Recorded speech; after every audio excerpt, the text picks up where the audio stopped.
In the autumn of 1792, the village of Ashmoor lay perched precariously upon the jagged cliffs of southern England, overlooking the restless North Sea.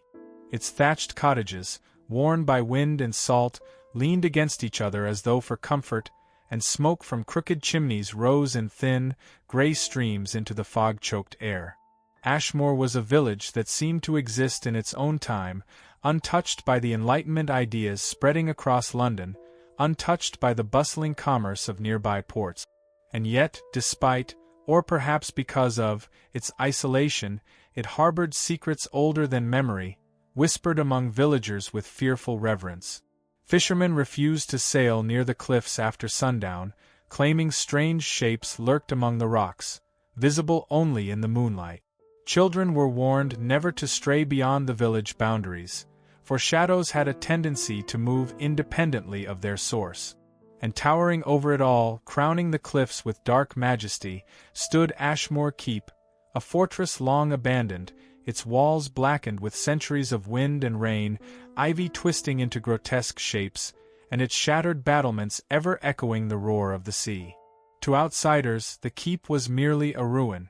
To the villagers, it was a place that watched. Jonathan Keats, a young scholar from London, arrived in Ashmore in early October, a man of reason and science, determined to document English folklore for a compendium he planned to publish.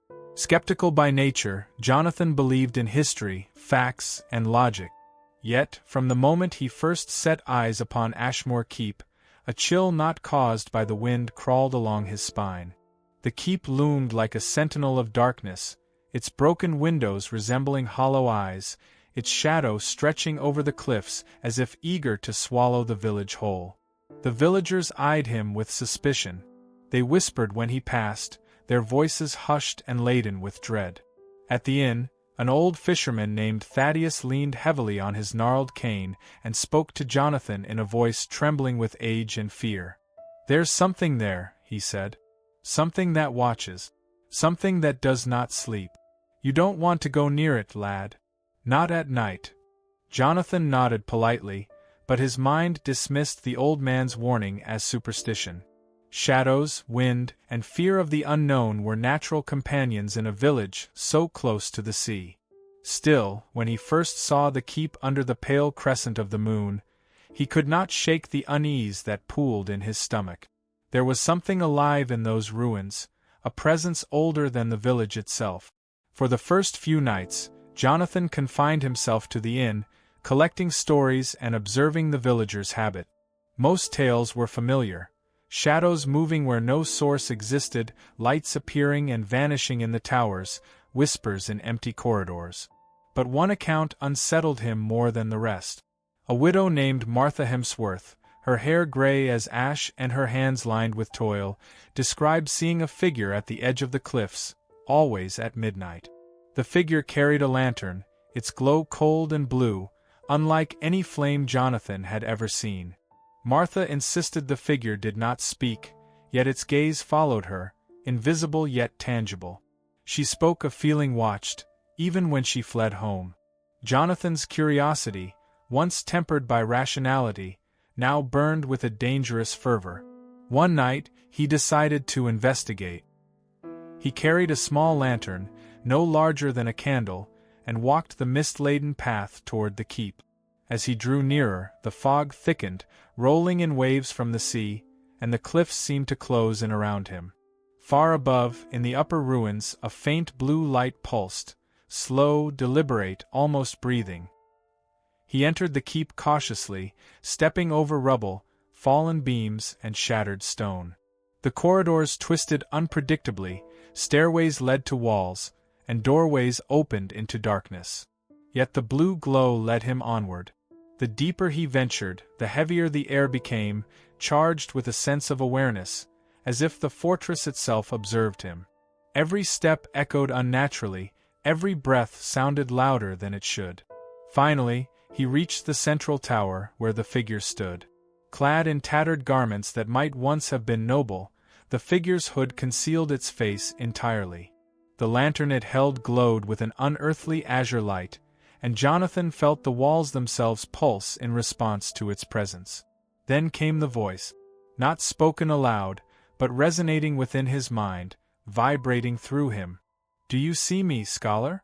Or do you see only what you wish to believe? Jonathan froze. The words were not heard with ears but felt as if they were pressing directly on his consciousness. He tried to speak, but no sound emerged. The lantern pulsed, and suddenly the tower shifted. Corridors that had led nowhere twisted into new paths, doors appeared and vanished, and the space itself seemed to expand impossibly. Time felt unmoored, slipping through his fingers like water. The figure beckoned. Against all reason, Jonathan stepped forward, and his perception was consumed by visions. The keep's history unfolded before him in flashes.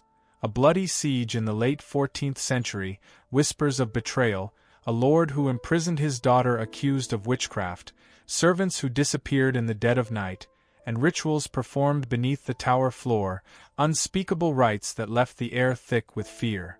Each vision burned into him, more vivid than memory, more real than the present. He felt centuries of grief, anger, and longing, the anguish of every soul that had ever passed through Ashmore Keep. Hours, or perhaps days, passed. Jonathan awoke on the cliffside outside the keep, the blue light gone, and the mist receding as if it had never existed. He was changed. His eyes, the villagers whispered, seemed different, reflecting a faint, unnatural light at night. Shadows clung to him, and when he walked, the silence followed. He began recording his experiences, describing the keep, the figure, and the visions. But he cautioned that knowledge came at a cost. Some things are not meant for the living. To see beyond the veil is to touch the edges of madness itself. Despite his warnings, Jonathan's fascination grew. He returned nightly, seeking the figure, the lantern, the impossible truths hidden within the fortress walls. Each encounter revealed more. Glimpses of future events, secrets of villagers, and fragments of knowledge beyond human comprehension. Sometimes he would return to the inn to find the villagers staring, pale and fearful, their eyes reflecting recognition of something they could not name. One evening, as a tempest lashed the cliffs, Jonathan ascended the keep once more. The figure awaited him, lantern glowing brighter than ever. Its hood fell back slightly, revealing a face both ancient and impossible, neither fully human nor fully spectral. Its gaze penetrated Jonathan's very being, stripping away rationality, leaving only raw awareness. "Do you understand now, scholar?" it asked, again within his mind. "The keep is not merely stone.